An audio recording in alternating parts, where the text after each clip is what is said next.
a person who loves lore, and the Pokemon timeline is some of the most like interesting things to like think about. Cause like, where did it start? And obviously we know where it ends. It ends in Scarlet Violet, but like, where did it start? Like, how did it get to where it is now? I'm excited. We're gonna be watching Pot Boiler. Hopefully I said that right.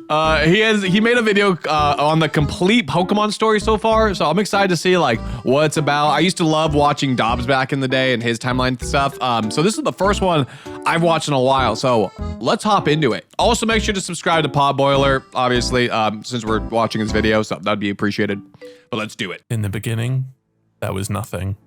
A vortex of chaos and endlessness was all that the universe was. Oh, I love it. But an egg came to float in that void. What? That egg hatched, spilling forth life, matter, and creation in the form of Arceus. Wait, there's an egg? Using his thousands of... I'm still caught up on the egg. Where did the egg come from? How was it born? Was there a big bang? What's happening? Arms created Dialga, Palkia, and Giratina. With it, time, space, and antimatter. That's so creating crazy. the universe as we see today. Giratina was banished to the distortion world, a sort of mirror to the universe, due to its violent nature. Oh, okay. Arceus would also willing to being the... I was gonna say, like, why was he banished? I want to know why, but okay, good. He's explaining everything, and that makes me happy. Three Lake Guardians, Azelf, Uxie, and Mesprit, forming willpower, knowledge, and emotion, traits that would be imparted on all living things in Arceus' world. Untold years later, long after the Earth was shaped, super ancient Pokemon Groudon and Kyogre would fiercely battle in an area known as the Hoenn region. As Groudon would expand the land, Kyogre shaped the oceans. I'm gonna be honest, everyone like craps on Team Magma and Team Aqua, but bro, I miss the intensity of the story. Like the fact that the whole world is just gonna the water's just gonna go away. Like how we're gonna live. It's like world ending almost. And I love the intensity of that. I'm kind of sick of like oh yeah, we were bullied. Oh no. Like, you know what I mean? Like I want like actual like in-depth, scary things are happening. We gotta stop it. You know what I mean? With the two meeting in ancient Hoenn, becoming rivals and fighting for dominance. Conflict would continue indefinitely until a third being, Rayquaza, descended from the heavens to quell them both, where they would sleep deep in the earth to recover from this horrendous battle. Rayquaza remains protecting the earth from asteroids. Regigigas began to shape the continent in the wake of this battle, forming several regions across the earth and creating great mountain ranges, including Mount Coronet in the ancient Hisui region. He formed 5 golems in his image: Registeel, Regice, Regirock, Regieleki, and Regidrago. Okay, yeah, but like Regieleki and Regidrago, where have they been, huh? Where have they been? They just weren't in the games for 5 generations and then randomly here? What's happening with that? What's going on? Arceus creates 3 artifacts linked to Dialga, Palkia, and Giratina for unknown reasons, but the 3 orbs would be used to bring about their true form again in the future. Dialga and Palkia assumed fleeting forms, while Giratina remained locked away in the distortion world. Arceus would then create the Mew, known as the ancestor of Pokemon. Oh, see, I always get this confused. I always feel like Mew was created like right after Arceus was. I feel like Arceus created Mew instantly. But I guess, yeah, I always get this mixed up. So actually, Mew wasn't even the second Pokemon. I always think it's like the second Pokemon that was made. It is hypothesized that all Pokemon descended from Mew in some way or another. Arceus... But it can't, wait. Hypothesized that Arceus would then create the Mew, known as the ancestor of Pokemon. It is hypothesized that all Pokemon descended from Mew in some way or another. Okay, but like, what about the legends? Those weren't that were mentioned so far. So like maybe all the regular Pokemon after that? I don't know. That's a little weird. Arceus, seeing his creation complete, disappeared. Around 300 million years before the beginning of the games. What was that distortion on his voice? Creation complete, disappeared. Around 300 million years before the beginning of the games, scary. The Mew population slowly decreased. Such species as Armaldo, Relicanth, and Aerodactyl roam the Earth as the only Pokemon in existence. Why is his voice so distorted? Not much happens in this period, as humans have yet to come into existence. It's believed that the Area Zero underground is formed in the Paldea region around 2 million years ago. Unfortunately, this led to almost all Terrapagos being wiped out, with one surviving by turning its body into a crystal. 1 million years after, Whoa, that's insane. I thought the creator was like made like semi-recently. I didn't realize it was that long ago. Wait, I did not read the dialogue enough in this game. After the great crater of Paldea was formed. 20,000 years ago, a meteor hits the Galar region, with Eternatus residing in that meteor, remaining dormant for a time. 10,000 years ago, the Regis were sealed across multiple regions after being worshipped by humans for thousands of years prior. The reason for this is unclear, but it's believed that humans feared the Regis. Many years before the events of... Well, yeah, I mean, they're giant and they're like literally huge. They're huge. I mean, that guy literally moved mountains. But it's believed that humans feared the Regis. Many years before the events of Pokémon Legends Arceus, an unknown legendary hero traveled around ancient Hisui, befriending several Pokémon, collecting all of Arceus' legendary plates. The hero was so powerful that they defeated Arceus, with Arceus granting the descendants of the hero's Pokémon special powers. These would become the noble Pokémon that were worshipped by humans in Hisui going forward. Wait, what?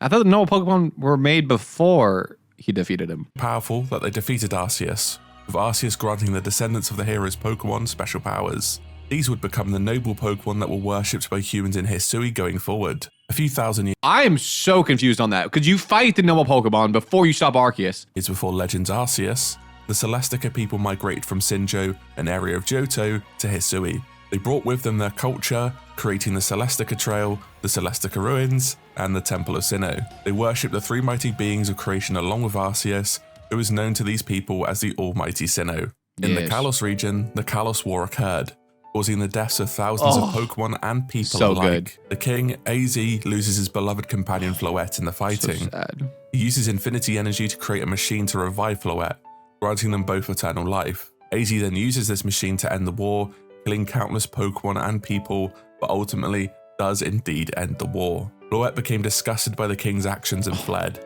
AZ, now burdened by immortality, begins wandering the planet in search for Floette, or to make amends for his past misdeeds. So good, dude. I don't care what anyone says about X and Y. That is so good. And I'm so excited for Legends ZA. I just wish we could have explored that timeline more. Like, I wish we could have went back then, but, you know, it is what it is. The king's brother, seeing the power of the machine, buried it in a secret location. Around the same time in Galar, the Darkest Day occurs, with Eternamax Eternatus releasing massive amounts of energy and causing the wild Pokemon of Galar to Dynamax and Gigantamax. Two unnamed heroes, along with Zacian and Zamazenta, defeat Eternatus. However, their triumph was lost to time, despite the heroes becoming the kings of Galar. 2,000 years ago, the Hoenn region is constantly being besieged by meteors. Oh yeah. The home of the Draconid people is wiped out, forming meteor falls. The meteors carried natural energy and caused an abundance in the region, awakening Kyogre and Groudon, who coveted this energy. Once again, they clash, bringing death and destruction to the Hoenn people. Dude, they clash so much, bro. They're like, dude, it's time to fight. It's been a few thousand years, dude. I think you and we gotta duke it out once more. We gotta see who's better, and hopefully Rayquaza doesn't show up. The Draconid people made a fervent wish to Rayquaza, who heard the Draconids' plea and ended the fighting between the super ancient Pokemon. The Draconids, thankful for its help, begin to worship Rayquaza. 1,000 years before the events of the games, AZ travels to the Hoenn region and plants a tree outside the Cave of Origin. Oh, what? Sometime close to this, I didn't know that. What? He planted a tree in Hoenn? What? a primal energy-filled meteor strikes the Hoenn region, forming the crater of Pseudopolis City. In turn, Kyogre and Groudon would awaken after the impacts. The people of Hoenn once again wish for Rayquaza to save them. 3 times? However, this time, Rayquaza would use the power of the meteor himself and perform the first ever Mega Evolution, releasing his true form. Rayquaza swiftly defeats the 2 other super ancient Pokemon, removing their primal forms in the process and forcing them to return to yet another slumber. That's the so Draconiid sick. people construct the Sky Pillar as tribute to Rayquaza. However, it is prophesied that another meteor would threaten Hoenn 1,000 years in the future, with the Draconids promising to pass down this prophecy to whoever would be around in the future to deal with this. And that's what's her name. It's in ya. I knew it. See, I told you I'd figure it out. I remember. 5 years before the games, the world-famous Naranja and Uva academies were formed in Mesagoza in Paldea. Long before Legends Arceus, the Diamond and Pearl clans migrate to Hisui and take the name of the Celestica people as their own, despite not being from Sinnoh like the real Celestica people. They mistakenly worshipped Galar and Paldea as the mighty Sinnoh, while they both derive from Arceus. This disagreement forms a generational feud between the 2 clans. Several hundred years before the games, the Sinnoh ruins are created by people from Hisui and Johto, linking the 2 cultures together. Pokeballs are also invented in this period. Around 700 years before the games, the Brass and Bell Towers are constructed as resting places for Ho-Oh and Lugia in Ecruteak City in the Johto region. 200 years later, in the same Johto region, the pharmacy in Cianwood City is built. Around the same time... That is a weird fact. Like, how'd you figure that out? What the heck? Spiritomb is trapped in the Odd Keystone in Hisui. 400 years before the games begin, a drought strikes Azalea Town but is ended by Slowpoke yawning. The Slowpoke well is constructed, and the Slowpoke are held to high esteem from there. He stopped a drought by yawning? And onwards. 300 years ago, the events of Pokemon Legends Arceus begin. A strong trainer from the distant future is ripped from their world, dragged back in time by Arceus with a mysterious... Oh, so there was a hero before him. That's why there's no Pokemon. Oh, dude, I thought they were talking about this guy. I was like, I'm confused. How the heck does that happen? Instruction. Seek all Pokemon. The trainer meets with Professor Laventon, who invites them to become part of the Galaxy Expedition team. Look at that professor. He is such a dork. I think he's my least favorite professor. I'm not joking. I don't like him. The Hisui region is besieged by a strange rift in the sky. Look how sad he is. He's like, oh, really? I'm your least favorite? Oh, man. That appears to be causing the noble Pokemon of the region to act frenzied. The Survey Corps, Commander Kamado, asks the trainer to seek out and quell the noble Pokemon, while Laventon and Simon ask them to document the wild we know. We catch all the Pokemon. We stop Arceus. Is this just about this? Diamond and Pearl clans. However, this does not seal the rift, and the frenzies continue, even expanding. Kamado, long suspecting the trainer as being the cause of the rift, banishes the trainer, he's to cool. deal with the rift atop Mount Coronet himself. The trainer retreats with his friend Volo to a woman named Cogita, where she revealed both her and Volo are descendants of the Celestic people, and the trainer must seek out the 3 Lake Guardians, defeat them, and forge the Red Chain. The trainer succeeds and allies with the Diamond and Pearl clans. I ain't gonna lie. After, recently I've been wanting to replay through Arceus because I'm known to not really like the game that much, which is a huge hot take, I know. And I kind of want to replay it for a video. So let me know if you guys would want that. I want to replay it, give it a fair shot, and have some new opinions about it. You know what I mean? Traveling to the Temple of Sinnoh, the trainer battles their way through the Galaxy Expedition Corps and defeats Kamado. The trainer then comes face to face with Dialga or Palkia. While the Red Chain does fail, they still manage to catch the Pokemon. Then, the other Guardian of Space-Time would appear, frenzied, in their original form. The trainer battles the remaining Dialga or Palkia, defeating them and catching them in the Origin Ball, a tool created by the remnants of the Red Chain. The rift is closed and the Hisui region is saved. Throughout this journey, the trainer has been collecting the 18 Dude, plates of this is just a Arceus. recap When of Legends Arceus. Collected, Volo asks the trainer to meet them at the Temple of Sinnoh. Volo reveals that he has been working with Giratina the whole time, and it was Giratina who created the space-time rift above Mount Coronet. Oh my god! He attacks the trainer in the hope to secure the plates for himself, but the trainer successfully defends themselves, defeating both Volo and Giratina and securing the final plate from Volo. All I know is that battle was a freaking bullcrap, bro. Not only to do with the hit battle Volo, and then what? You had to battle regular Giratina and Origin Giratina. It's like something like that. You don't get to heal between, and then, which whatever, that's cool. But the problem is the battle style in this game sucks because he'll just attack 4 times in a row before you can do anything. I'm like, this is so dumb. The battle's not even that hard. It's just the fact that the battle styles in the game with agile style, that's what makes it hard because they'll just attack you 8 times in a row, and it's just annoying. Volo. The trainer manages to capture and document every Pokemon in the Hisui region, and with 18 plates in tow, they obtain the Azure Flute. Climbing Mount Coronet once more, they play the flute, doing battle with Arceus in the Hall of Origin. Battle is the trainer repeats history and defeats... It's in concept, this battle is really cool, but at the same time, it's so clunky.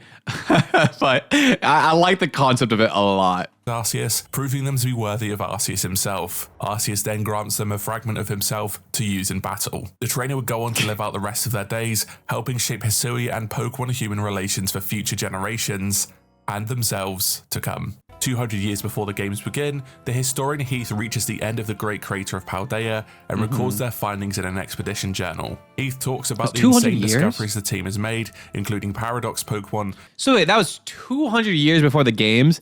The only thing that's confusing about that to me is I feel like after 200 years, you would learn of how to control these mons and they would just become normal by present day. You know what I mean? It's so weird.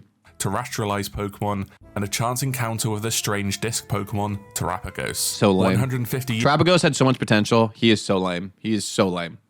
Years before the games begin, the brass tower is struck by lightning and burns to the ground. Wait, how many years? 150 years before the games begin. 150 years? See, okay, so I was reading the manga, which is it's definitely different. I was thinking that Green might have burned down the tower since she was taken to Johto from Kanto. So I was thinking, and she's kind of mischievous. So I was thinking maybe she burned it down. But I kind of forgot the fact that like it was struck down by lightning. I didn't really think about that.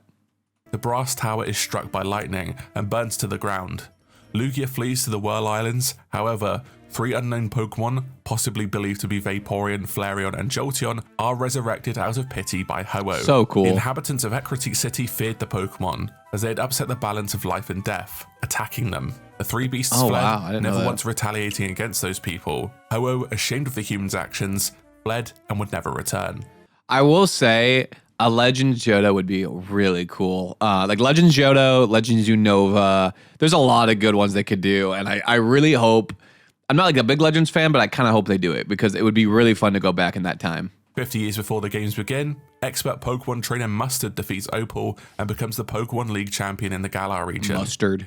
Around the same time, 2 protagonists leave their respective hometowns on an adventure with one goal: to collect 8 badges, finish the Pokédex, and become the regional Pokemon League champion. Red leaves Pallet Town in the Kanto region, along with his rival Blue, in a bid to become Pokemon Masters. Both were entrusted with the Pokédex by Professor Oak, Blue's grandfather. Red travels across the region, capturing Pokemon and claiming gym badges, always one step behind Blue. The 2 boys become entangled with the plans of Team Rocket, a villainous gang hell-bent on lying, so this is just all like stealing their way story, across the Kanto region. It comes to a head at the Silphco building in Saffron City, after Giovanni, this is like a big chunk of time right now, takes the president of the corporation and the entire building hostage.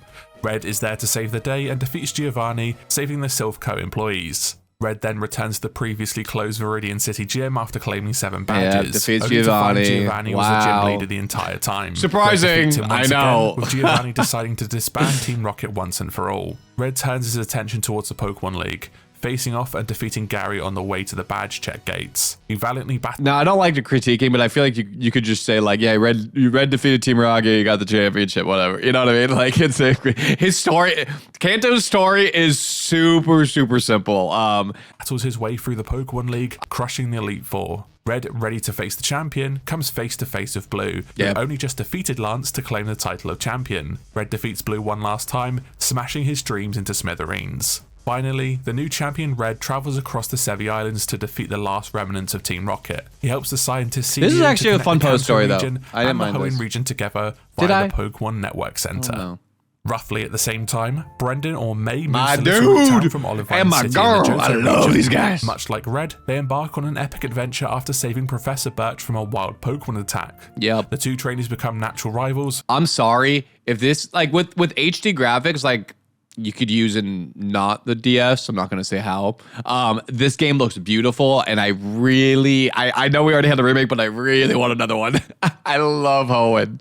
Along with Wally, who they assist in catching his first Pokemon just outside of Petalburg City. Their goal, once again, is to become the champion of the Hoenn League. Yep. However, Team Aqua or Team Magma seek to awaken Kyogre or Groudon again to fulfill their aims to expand the sea or land respectively, meaning the trainer tangles with them at several points of their adventure. The trainers travel the region, collecting badges and filling out their Pokédex. However, despite several attempts to stop Team Aqua and Team Magma, they still manage to awaken their respective super ancient Pokemon, who seek the primal energy from eons past. The trainers travel to the Cave of Origin, where Kyogre or Groudon take their primal forms, but they are defeated by the trainers before the Hoenn region is completely destroyed. Brendan or May claims that is sick. That is so cool. Like, I love it. The 10-year-old has to save the entire world. That's just good. All stories should be like that. A final badge from the Suitopolis gym, they travel to Evergrande City and face off against Wally one last time. In this fantastic battle, Wally is defeated, clearing the way for Brendan or May to become the Pokemon champion.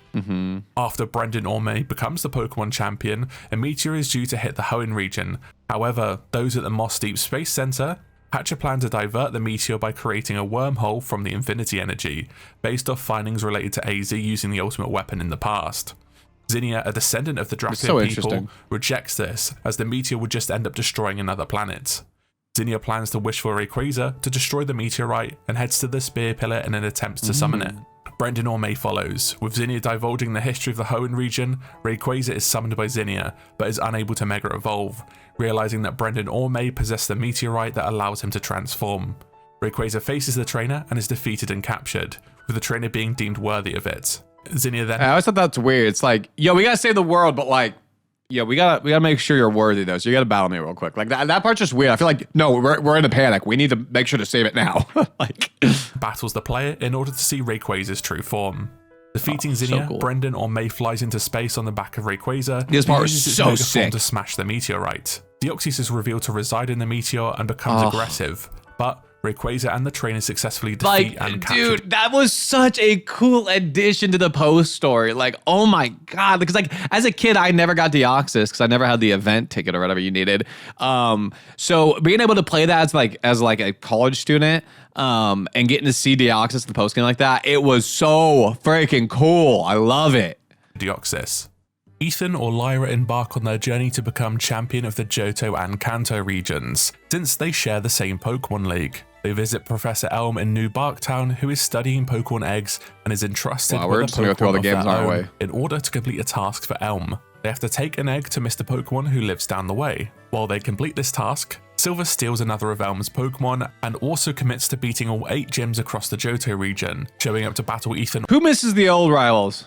Anyone? I miss like the rivals who are just complete a-holes to you. Like I miss that because I feel like then you're like, dude, I want to beat that guy. Like that guy is annoying the crap out of me. Like Hop's cool because like he's living in his brother's shadow and stuff like that. But like I miss the rivals who are just straight up buttholes to you. I miss that. Or Lyra often. Silver sees Pokemon as a means to an end, as tools to be used for strength. While Ethan or Lyra travel the scenic Johto region, like Red before them, they become embroiled in ruining Team Rocket's plans, who are determined to seek out their estranged leader. This involves saving the Slowpoke from Team Rocket, farming a red Gyarados rampaging at the Lake of Rage, disrupting their forced evolution signal, and finally defeating them at Goldenrod City's famous radio tower. In this time, I will say that part of the story is literally so boring, and that's like the main part of this game. I hate it. I hate like getting that you beat Price and you have to do all this Team Rocket stuff. It is so annoying to always have to do. I'm just like, dude, I just want to go to the HM. I don't care about this anymore. They also befriend Celebi, who takes them back to see that Giovanni is indeed Silver's father. I never did that part of the game. I kind of want to go do it at some point. That sounds so fun. Then Celebi takes them forward to when Team Rocket had taken over the radio tower. So cool. With Ethan or Lyra defeating Giovanni at Tojo Falls. This in turn prevents him from rejoining Team Rocket. In completing these actions, 5 Kimono girls follow their actions closely, believing them to be the ones to recall Ho-Oh and Lugia. Ho-Oh had fled previously in search of... Wait, you do the Celebi before that? Wait, what? Because this is like before you beat the Elite Four. Wait, I'm so confused. One of pure heart, and returns due to the trainer being that such person. Ethan or Lyra then challenges the Pokemon League, trouncing Silver one last time, who has learned to be... Wait, can you really go get like, not get Celebi, but like do that Celebi story before the legendary part? That's so cool. I didn't know that. Kind to his Pokemon. The trainer then goes on to defeat Lance to become the new that's champion crazy. of the Kanto and Johto regions. What? While Gyarados rages around the Lake of Rage, Lucas or Dawn watches the events unfold via a news broadcast while in the Sinnoh region. At some point in the last 300 years, the name of Hisui was changed to Sinnoh. Lucas or Dawn then venture out to Lake Verity. Oh my god! Due to this. All right, I've been replaying Brilliant Diamond recently. I just started to complete the Pokedex completely in it, and I'm not gonna lie, on the Switch too, it does look pretty good. There's things that could be improved about it, and I would like to go into detail about it, but it actually is. It's an okay game. I'm okay to admit that now. In the hope of seeing a rare Pokemon, accompanied by their friend Barry. Attacked by Wild Starly after finding a briefcase with 3 Pokemon in it, they defend themselves with the Pokemon. Professor Rowan was the owner of the briefcase. Despite the theft, Rowan encourages the two to head off on their own adventure, with a Pokédex in hand and their new partner Pokemon. Both aim to obtain all 8 badges and become the champion of the region. Cyrus, however, has other plans. A mysterious leader of Team Galactic, Cyrus plans to remake the world in his image, a new world removed of emotion and spirit, employing Team Galactic to meet these ends. Lucas or Dawn and Barry tangle with Team Galactic at several steps, culminating in the rundown this temple story's of cool. Sinnoh, now known as the Spear Pillar. See, this is one of the other stories. Like, I think Hoenn and Sinnoh have like 2 of the best stories, is because it's like so intense. And you're like, there's like a really need to stop it, you know? I like it. I miss it. I miss those type of stories. Chris attempts to use the red chain to summon Dialga and Palkia, however, accidentally calls forth Giratina too, where he's sucked into the distortion world. The region's champion, Cynthia, and Lucas or Dawn follow in an attempt to save Cyrus and quell Giratina's rage. Lucas or Dawn reaches Cyrus and they battle. With Cyrus's defeat, he walks away into the void. His fate remains unknown. The trainer then subdues Giratina and his violent rage subsides. They head to Sunyshore City to claim their final badge and then to the Pokemon League, carving their way through Victory Road, the Elite Four, and Cynthia herself, in one of the most legendary battles the Pokemon universe has ever seen. Sometime after this, Ethan or Lyra heads to Kanto, defeating all gym leaders there and eventually taking on Red at Mount Silver. 5 years after this, that's really cool. Like that's going on like simultaneously. I kind of like the idea of that. Lucas or Dawn are brought back in time by Arceus with only a vague message to guide them: seek out all Pokemon. Hilbert or Hitch to guide them. After this, Lucas or Dawn are brought back in time by Arceus with only a vague message to guide them. That is so interesting. So it is Lucas or Dawn. I didn't know if that was confirmed or not because obviously they look like it, but like I wasn't sure if it's actually confirmed. Seek out all Pokemon. Hilbert or Hilda, along with their friends Sharon and Bianca, receive their very first Pokemon in the bedroom of Hilbert or Hilda's house in New Town in the Unova region. This, like the trainer before them, was a gift from a Pokemon researcher, Professor Juniper. The three decide to leave on their own journey to collect 8 badges, complete the Pokédex, and become the Pokemon League champion. You might be noticing a theme here. Upon arriving in Accumula Town, like every they game, encounter the nefarious Team Plasma, who announce their plans for Pokemon liberation to separate Pokemon from humans. Team Plasma believe that Pokemon owning and battling are akin to slavery, seeing that all Pokemon I'm gonna be honest, I don't understand how everyone likes the story. The story's really lame. It is so lame, I don't like it at all. I think it's so freaking boring. Should be freed. Hilbert or Hilda then battle a mysterious man known only as N, who claims Pokemon are his friends. The trainer continues their journey, dealing with Team Plasma at several locations across Unova. Along the way, they learn of N's involvement in Team Plasma as their king, and he seeks to liberate all Pokemon, just like Team Plasma. They also learn of the original legendary Dragon Pokemon. Like, it literally is so dumb to me. Like, he's like, it's like, dude, why they don't need liberation. They're with trainers because they're friends.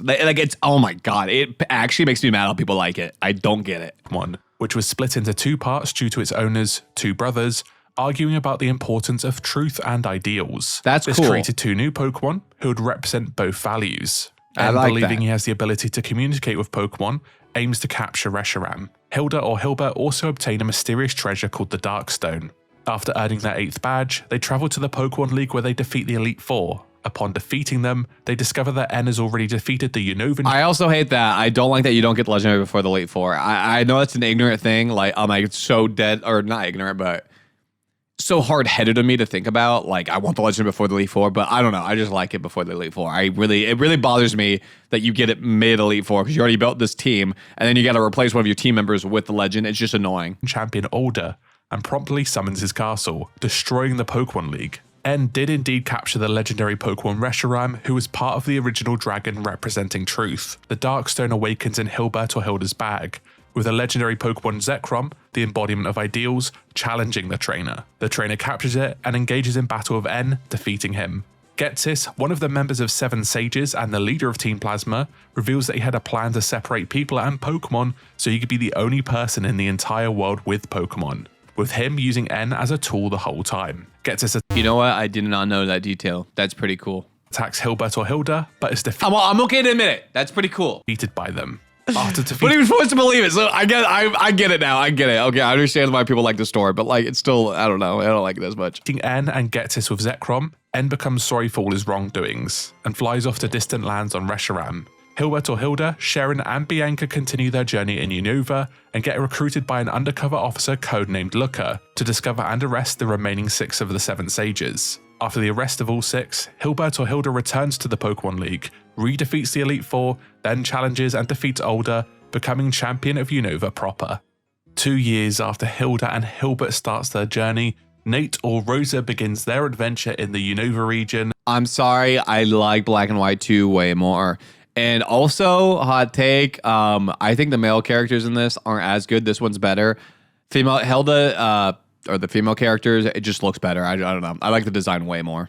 But this time, they begin in Aspertia City. Nate or Rosa receives their first Pokemon from Bianca in Aspertia City. Oh, her name's Rosa, sorry. Together with rival and best friend Hugh, who hopes to take back his sister's Purloin from Team Plasma, they begin their journey to become the Unova League champion. In this time period since his defeat, Getsis and the Sages in Zoloin have reorganized Team Plasma into Neo Team Plasma, with the goal of taking over the Unova region. Cool. He recruits a scientist called Colress and asks the ninja trio called the Shadow Triad to further his goals. Cool. They seek the legendary Pokemon Kyurem to ensure their victory. Cool. After the trainers earn their 7th badge from Drayden, Team Plasma attacks Opal Lucid City Epic. with their giant warship, covering the city in unbreakable ice. That's the sick. Shadow Triad takes the opportunity to try and steal the DNA splices from Opal Lucid Gym. This is what I'm saying. Black and White 2 just feels way better. I like the intensity. Dude, they froze the freaking city. Way cooler. An item that can unlock the true power of Kyurem. Nate, Rosa, and Hugh chase Team Plasma to Humilau City, where after earning their final One of the coolest badge, gyms. they confront Zinzaloin, Colress, and the Shadow Triad at the Giant Chasm. After this, the Triad releases Hugh's sister's Purloin, now a Leopard, who is now loyal to Team Plasma. Hugh tells Nate Rosa to go after Team Plasma and confront Getsis. Getsis has attempted to wield Kyurem's power Literally for himself insane. and tries to freeze Nate Rosa alive. However, That's not freeze alive. He was literally going to get impaled. Freaking awesome. N flies in on Reshiram, saving them. Getsis then uses Kyurem's power to turn part's so Reshiram cool. back into the White Orb. The DNA splices then allow Kyurem to absorb Reshiram's energy, becoming White Kyurem.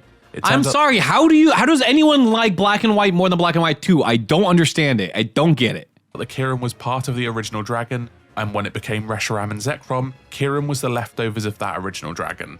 Nate Rosa defeats Kyurem, causing the two Pokemon to separate, then defeats an enraged Getsis. So cool. N suggests that Nate Rosa proceed to the Pokemon League. Heeding his words, Nate Rosa ascend Victory Road, defeat the Elite Four, Sick and background. emerge victorious in a battle of the new champion, Iris. And that's cool. He gets to After fight returning Iris. home, So much better. Hugh's sister thanks Nate Rosa for helping her big brother and tells them that she has been dreaming of Zoroark calling her name. At Hugh's suggestion, they return to Victory Road, finding a Zoroark that leads them to the ruins of N's castle, where N and Reshiram challenge them to battle. After defeating N, he says goodbye to Reshiram and releases it by asking it to turn back into the White Orb to give to Nate Rosa. Nate Rosa climbs to the top of the Dragon Spiral Tower and faces Reshiram again, this time to capture it. Whoa. Okay, so I've never done the post game. That's pretty cool. I like that a lot. At the same time as Nate Rosa's journey across Unova, Caleb or Serena begin a similar journey in the Kalos. Okay, another male protagonist looks awful, terrible. He looks so bland. Serena, on the other hand, she's queen. She's slaying, dude. She is slaying. I love it. Region. This is along with their friends Tierno, Shauna, and Trevor. They embark on an adventure after receiving their first Pokemon from Professor Sycamore. Sycamore tasks them with filling out his Pokedex and assisting in helping with his research on Mega Evolution. Throughout their travels, they come face to face with the mysterious Lysander and the evil Team Flare. Both are strangely obsessed with beauty in all things. Yeah, they're funny. Team Flare attempts to steal fossils, siphon power, and steal Pokeballs across the Kalos region, with Caleb or Serena stopping them at every turn. Even more strange is a mysterious giant AZ that they meet along the way. His origin and goals are unknown to the trainer. After collecting 7 badges, Lysander contacts Caleb or Serena, revealing himself to be the leader of Team Flare. Following a face-off at his lab and then Team Flare's headquarters, the trainer comes face to face with Xerneas or Yveltal. They're so Lysander good. plans to use their power to fire legends. his ultimate weapon, the very same weapon that was fired thousands of years ago to end the Great Pokemon War. The trainer succeeds in stopping the legendary Pokemon and goes toe-to-toe with Lysander, who wields the power of Mega Evolution. Also, what is that bracelet that he's wearing? I've always been curious. I feel like those are the most random tech that he has. I'm like, why? Why do you have that tech? I don't get it. However, as Caleb or Serena also wield this power, they come out on top. This also results in the imprisoned Daisy being rescued, who Lysander captured to obtain his key to the ultimate weapon. Lysander fires the weakened weapon anyway, burying it, himself, and destroying Team Flare's hideout. Caleb or Serena claim their last badge and take on the Pokemon League, taking down the Elite Four and champion Diantha. At the Victory Parade, AZ challenges the new champion to see what a trainer really is. Ultimately, the champion comes out on top, with AZ thanking them for freeing him. As his heart is unburdened, Floette returns to him, forgiving AZ for his past misdeeds, and the two are reunited once more. So good. It's been 2 years later, years. the timeline splits into 2 alternate realities. Either of these events fit with a previous. I didn't know those are 2 different, I thought it was just Ultrasound would be the main one. Sun and Moon's whatever. That's interesting. And future events. In the paradise of the Alola region, Elio or Celine, after just moving to Alola, I'm not a big fan of either of those those designs, to be honest. Leave their homes on Route 1 to take on the Island Challenge, a challenge that falls outside of the Pokemon Leagues found in other regions. The trainer also befriends Lily, who carries the Pokemon known as Nebby in her bag as her companion. This occurs after the trainer attempts to defend Nebby from a flock of rabid Spearow, only to be saved by one of the island guardians known as Tapu Koko. So Hala, cool. the island's leader, or Kahuna, gives them their first Pokemon, along with his grandson Hau. The Island Challenge consists of 7 trials across the 4 islands and 4 island trials. These consist of certain challenges or fighting powerful totem Pokemon. Across Alola, the trainers run into Team Skull, a gang of kids who failed the Island Challenge, and in doing so, reject the tradition and become delinquents. They also block other like Team Skull's like backstory is like it's like good, but it's not like exciting in my opinion. But their vibe, dude, their music, very, very, very fun. Trainers for completing this. They are also headed by the charismatic Guzma, who is denied being one of the trial captains. Another key member of the team is Gladion, a strong trainer who's partners with type Null. Both are encountered at various points in the journey. The party also run into the Aether Foundation, a benevolent group committed to the rehabilitation of sick Pokemon. Their leader is Lusamine. After defeating the island Kahuna on Akala Island, they are invited to meet her. However, a weird creature interrupts it by entering through a wormhole. Lusamine becomes very interested in this strange being. The Island Challenge continues, with the group carving their way through multiple challenges and assaulting Team Skull's hideout in Po-Town. They once again end up at the Aether Paradise after Plumeria, yet another Team Skull member, kidnaps Lily and Nebby. Gladion, who overheard the situation, Hau and the trainer head for the Aether Paradise to see Lusamine attempting to bring back the Pokemon from earlier. Okay, wait. I've always wondered this as a kid. The Aether Paradise. Is the black part of her pants, or is that like some weird shadow effect? I think it's part of her pants, but it looks so weird. Like, I don't know if I like it. To see Lusamine attempting to bring back the Pokemon from earlier. Gladion and Hau give chase and tells Lusamine not to open the wormhole again, revealing that both Lily and Gladion are indeed her children. Lusamine disregards this and opens it up anyway, causing lots of wormholes to open around Alola, and alien Pokemon known as the Ultra Beasts begin pouring out of them. Elio or Celine defeats Lusamine, Guzma, and the Ultra Beast, but they manage to retreat into Ultra Space.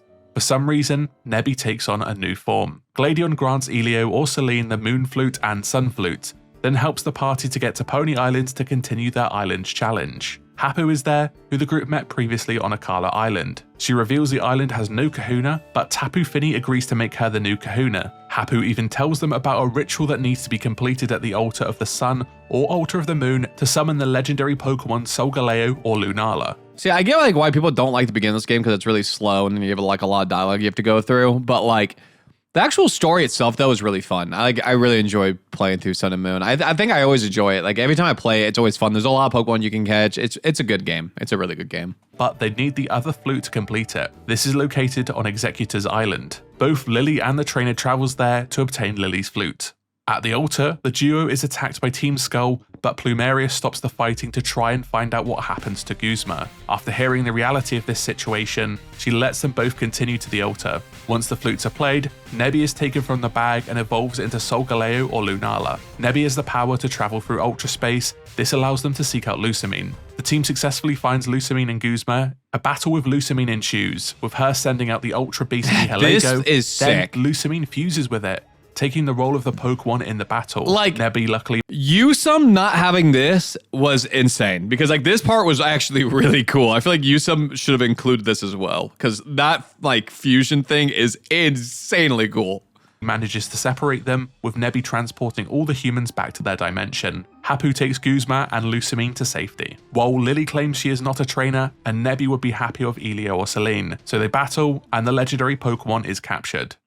The trainer then heads to Mount Lanakila on Ula Ula Island, with Professor Kuki greeting them and announcing the Pokemon League has been set up. The trainer takes on 4 of the previous trial captains and Kahunas who now make up the Elite Four, with the Professor being the final battle before they become champion. Once Elio or Celine becomes champion, there is a festival on Mele Mele Island, and the champion faces off against Tapu Koko. Finally, on the following day, Hau drags the champion to Hau'oli City, where Lily is set to leave on her own journey. Having been inspired by the champion. Also, I just want to, I'm thinking about this as he talks. This is all his gameplay, I would assume. So big shout out to him. He recorded literally all the games, which is insane. So big shout out. That's crazy work. Like, this video must have been really tedious to make. She sets off to the Kanto region. In Ultra Sun and Ultra Moon, the timeline splits when Lusamine opens up the initial wormhole, seeking to protect the world from Necrozma instead of seeking Nihilego. She and Guzma are abducted by Necrozma when opening up the wormhole after kidnapping Lily. The Ultra Recon Squad also meets with the trainer on several occasions and slowly reveals the true origins of Necrozma. It looks so goofy. Necrozma has travelled from their dimension after stealing all of the light. The trainer uses the flute at the altar. Guzma and Lusamine are spat out of the wormhole, with Nebby being attacked by Necrozma, This part's subsequently so being lit. absorbed by it. Necrozma flees to another dimension. In an otherworldly city called Megalopolis, the trainer battles with Ultra Necrozma, defeating it and freeing Nebby. So cool. After the trainer becomes the champion, Team Rainbow Rocket That's attacks another from cool another part. dimension. Team Rainbow Rocket is such a cool part of this game. It was like actually so fun. Love battling all the old like evil bad guys. Headed by Team Rocket's Giovanni, flanked by Lysander, Cyrus, Getsis, Archie, and Maxi. Colress, the very same from years before, helps the champion and Lily and confirms Giovanni's plan was to travel across dimensions to seize control of the Ultra Beasts for his own gains. Cool. Whichever story you prefer can be accepted as canon. 3 years later, over in the Galar region, Victor or Gloria plans to leave their home of Really bad designs for characters. My God, the guy looks awful. I guess she's a little better, but my God, the guy is rough. Postwick with their friend Hop. They both receive their first Pokemon from Hop's brother and undefeated champion, Leon. Both Hop and the trainer visit the Slumbering Weald, meeting a mysterious Pokemon. Sonia hands them their own Pokédexes, and Professor Magnolia also hands them Dynamax bands, allowing their Pokemon to undergo the phenomena called Dynamaxing. This allows Pokemon to grow in magnitudes and size and gain new moves. It is particularly popular in gym battles. The two leave on their journey to defeat all 8 gyms. Along the way, they run into another trainer called Marnie, who is followed by her hooligan-like fans, Team Yell. Moreover, they also run into an organization headed by Chairman Rose, who happens to be the chairman of the Pokemon League and the Macrocosmos. The Macrocosmos seeks to provide sustainable energy for the Galar region through Dynamaxing, which in turn is caused by Galar particles. This energy is causing wild Pokemon to Dynamax at random, but thankfully, Leon is on hand and periodically stops them throughout the story. Rose has also endorsed a young trainer called Bede in the Gym Challenge. Bede takes the Gym Challenge at the same time as Gloria or Victor, with the trainers I'm like tuning out on this part because like I played this game so much. If you guys don't know, back in the day when this game came out, I did a bunch of challenge videos, and a bunch meaning like maybe 10. I am so overplayed this game. The story's so bad. Going toe-to-toe on several Let's occasions. just skip this. The duo, during their can solve this issue. Yeah, the trainer we'll and skip Hop return to the post-game. Slumbering Weald in the hope of finding the legendary Pokemon that prevented the darkest day all those years ago, only to find the rusted sword and rusted shield. Heading to Hammerlock, Wait, this isn't post-game. Leon, Fuck, Hop, we're and still in the trainer confront regular. Rose, defeating him with Leon. Once the legendary Pokemon is quelled, sometime They defeat Tornadoes. Wow, that's so crazy. later, Florian or Juliana moves to Paldea. Oh, they the meet their characters new are terrible. neighbor, Jesus. Nimona, and the trainer wishes to start their own Pokemon journey. The pair are gifted with their first Pokemon from Director Club. Dude, it's crazy how much better this game looks now with the Switch 2. Like, this looks awful. The headmaster of Naranja or Uva Academy, the very school the two will be attending. Nimona is already a champion-ranked trainer, but decides to raise a new Pokemon instead. The trainer or Nimona encounter a Miraidon or a Koraidon, who is injured after crash landing near Capo Poco, who, in turn, saves the two from a pack of Houndour. They also meet Arven, the child of a Pokemon professor, Truro or Sada. Arven identifies the Pokemon, although the professor has been working in Area Zero, and Arven hasn't seen them in many years. Eventually, the students arrive in Messagoza to attend school. They go attend school. Blah blah blah blah blah. You fight some big guys. Lubri Academy, and I think we all kind of know what the story does. We understand, but this is very fresh. The paradox they discuss them the whole time. This the part's professor cool. succeeded in inventing a time machine, bringing forward or back Pokemon from different time periods. Look how This included Koraidon and frame Miraidon, rate. along with a second, more aggressive one, which eventually killed the professor. The android asked them to Crazy. destroy it and the time machine, but a fail-safe initiates, causing the android to attack. who is also Dude, in possession of the other legendary so Pokemon. cool. Koraidon or Miraidon was previously injured by this Pokemon, so it's reluctant to fight. Despite this fear, it learns to battle again, helping defeat the robot. The android travels to a different time period before the time machine is destroyed, as it cannot be done while the AI remains in the present. A little while later, the student... that is so good, dude. That's so good. I love this. The story's like actually good. Students are invited to Blueberry Academy by the director Serrano. They arrive at the academy, they catch Pokemon, and hit by Julian the Scorpion. He loses control of it, with its power overflowing, absorbing the terrestrial energy. Carmine and the trainer attempt to fight Terapagos, but Carmine is defeated swiftly. Kieran then joins forces with Florian or Juliana, with the two taking on Terapagos and stopping it. Following the battle, Briar publishes a retelling of the expedition in a book, giving a copy of it to the player as a gift. After receiving it,